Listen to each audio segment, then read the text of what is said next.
Hamingja, the Norse concept of earned luck. A lot of people describe it as a combination of luck and honor, but I like to think of it as earned luck. Now, if you act properly, or positively, or negatively, you will draw certain things to you, certain outcomes and certain occurrences that will happen around you based on your actions. Now, if you act in a positive way, you act bravely and compassionately, you will draw quite a bit of Hamingja. Your personal Hamingja will grow in the positive sense, and you will be able to accomplish what you want to accomplish more quickly, more completely, if you act in a positive sense. Now, what do I mean by acting in a positive sense? Maybe a proper sense. I mean that, let's say, I'm going to give some really basic examples. If you see somebody needs help, let's say in a grocery store, or maybe you have a neighbor that needs help moving something or picking something up, and you go and help. And you do it just because you want to help, not because you want to gain Hamingja or gain, brownie points with that person. You do it just because you want to help that person. That will draw positive Hamingja. That will increase the amount of the kind of Hamingja that you want to draw towards you in your life. Now, when we look at negative actions, if you act based on your own selfish desires, if you act in cowardice, and I'm not just saying about fighting or even defending necessarily somebody else, but when you act with courage, you act with conviction. You act based on, once again, unselfish and kind of universal compassion. Now, if you go out in the world and decide, okay, I'm just going to be a dick to everyone just because I only care about me, why should I care about anybody else? Then your Hamingja will lessen. What you want to accomplish in your life will be much harder. Who you want to be will be harder to manifest, and you will have bad luck. Positive Hamingja brings good luck. Negative Hamingja brings bad luck. And what do I mean by good or bad luck? I mean, if you if you're about to run out of gas, for instance. Let's use a common example. If you have positive Hamingja, your car is more likely to get to the gas station. And it's just these slight variations in reality that's what luck is. If you're trying to hit the mark in a game of darts, if you have positive Hamingja, a whole bunch of it, you're going to be able to hit that mark. You're going to be able to accomplish what you want to accomplish. If you have a bunch of negative Hamingja, if your Hamingja is not upkept, then you're never going to be able to, let's say, impress people you want to impress.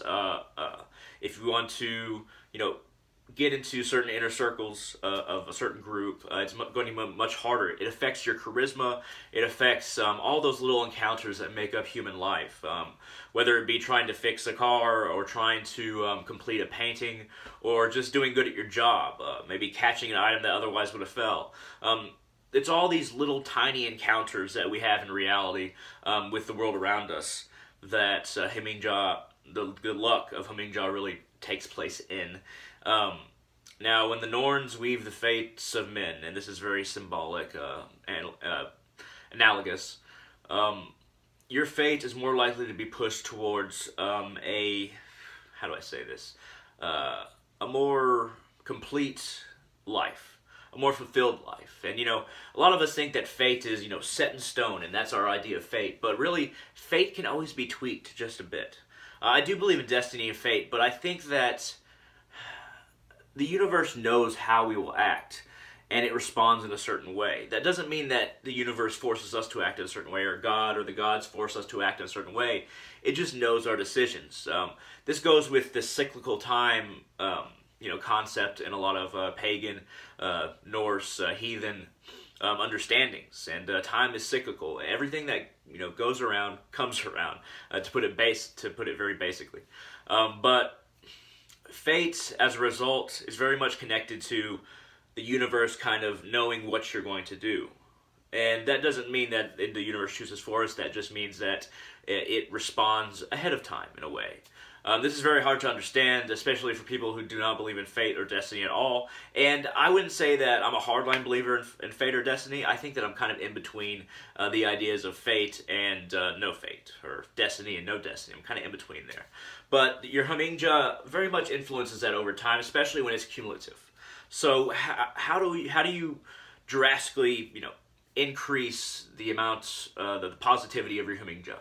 You direct your life along a course that is about helping yourself and others, protecting your family, just general compassion, being brave, never backing down from the ideas that you really care about, the ideas and the gods, the spirituality that you really care for. Don't back down in arguments or debates. That doesn't mean you have to be aggressive, but do not back down. Show strength. Show bravery. Now, cowardly person is more likely to back out of those conversations. And this isn't like a huge thing as far as Hamingja goes, but always state your point, and that doesn't mean you have to have the last word or you have to say everything in response to whatever they said to you, like saying, oh, let's say this other person says, oh, how could you not believe in Jesus Christ? It's obvious that Jesus Christ existed and that he's the only Son of God. You can say in response, I might say, well, I believe that God is basically the vast scope that the universe is feeding back into and came from. And basically, all of the universe is a part of this idea of God. But I don't like to use the term God. I like to use the term source. So I'd say, I think everything's a part of this source. And the illusion of time and space is what we find ourselves in. But everything will return from the source and comes from the source. And gods, souls, gods have souls too. Animals, minerals, plants, space itself, the fabric of reality will return to the source. And I would say also, based on my study of Christianity, I wasn't impressed. Based on going to churches and studying the Bible, I wasn't impressed with the amount of spirituality in it because I felt that it was very deadening. It really felt empty of truth and spirit and universality and and its reference to other people as being very condemning. I wasn't impressed with it. So but I don't think Jesus Christ himself, would agree with everything in the Bible either. So I would say something along those lines in response. And, they might cut me off in there, and they might come back with just be Christian, or they might give a really good argument for Jesus Christ and refer to miracles and things like that, which I would talk about, the miracles that a lot of other people have performed. But anyway, the conversation might evolve like that, and then eventually, if they want to keep on talking, you want to leave, that's fine. Say, okay, I said all I'm going to say. Good talking to you. I'm out. That's completely fine. That's not being a coward. And we can be brave like that in everyday circumstances. And if somebody once again needs help and they're like, okay, I need to get to my life together, man, can you help me figure this out? You sit down with them, you tell them your honest views about their life and how they might be able to change it. You don't have to be either searing or completely polite to the extent that you don't tell them what they need to do. It can be somewhere in between. That'll draw a positive Hamingja. Your connection to the universe will draw a positive energy towards you, and I think Hamingja has much to do with that. Now, same with negative Hamingja, but there's other ways you can be brave and draw positive Hamingja. Definitely, if somebody is hurting somebody else, you have to make sure they stop hurting that person, especially if they're hurting that person doesn't want to fight, or that person didn't do anything. You have to stop it. You have to find some way to stop it. I would stop it myself, but if you want to call the cops, you have to at least make some action to really stop what's going on, stop the harm that's happening. And if somebody challenges you to a fight, I'm at the point where, in my philosophy, that I couldn't really back down from a fight. And that's fine if you do, if you're like, okay, this is ridiculous. But I cannot. I consider part of my philosophy that I will test my strength if need be. And that comes with a challenge. That doesn't mean I'm going to just break people's bones or so they want to fight me, or just definitely not kill them. But you have to stand up for yourself. That is bravery, and that draws positive Hamingja. And okay, so the negative Hamingja will draw one to lower realms after birth for sure. I wouldn't necessarily call it hell. My understanding of hell is very complex. That's why I don't really use the term. But hell is also used in the Norse ideology, but it's a place of where consciousness is kind of recycled. And there's different levels of hell. And the people, the oath breakers at the very bottom, they have the very bottom of the multiverse. They have the worst Hamingja because they broke oaths. They harmed people that weren't in their way. They didn't defend the innocent when they could have, just because they were selfish. All that stuff draws negative Hamingja. Your negative Hamingja doesn't draw you to the very bottom of the multiverse, but it has a hand in drawing you down there once you pass and your soul travels out of your spirit. Spirit and soul are different, but the Norse idea of spirit is very similar to soul. So right now I'm going to use spirit. When your spirit is drawn down, it will be weighted down by that Hamingja in a way. That doesn't mean that you won't come back up after all that negative Hamingja is burnt off. It sounds a lot like karma, and I believe it's a lot like karma, but it's really just the force in this world that gives you good or bad luck based on your actions, and it's a little bit different than karma. I think it's more honor related and more spirit self related. The little I, not the big I related.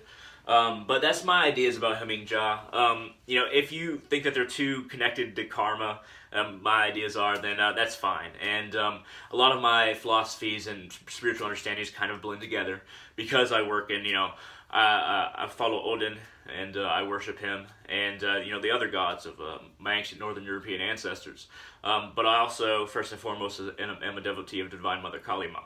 And I work within these two systems, and a lot of them kind of interlock, and then that's really why I work with these two gods, Divine Mother Kali Ma and Odin. A lot of the things about them interlock, and it's not just about violence and hate. It's about coming to find yourself and acting with honor in this world. At any rate, thank you very much for watching. I hope this has been interesting. It's been kind of a long rant. Sorry about that. I could have summed it up quicker. But hey, if you have any comments or questions, shoot them down in the comment section below. I will try to get to them. There's a lot of comments to deal with recently, and it's been kind of overwhelming as the channel grows. But I'll try to get to them. And hit that thumbs up down there if you like this video at all. It really helps out the channel, and I will see all of you in the future.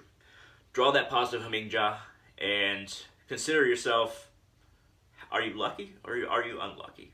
And consider why that is.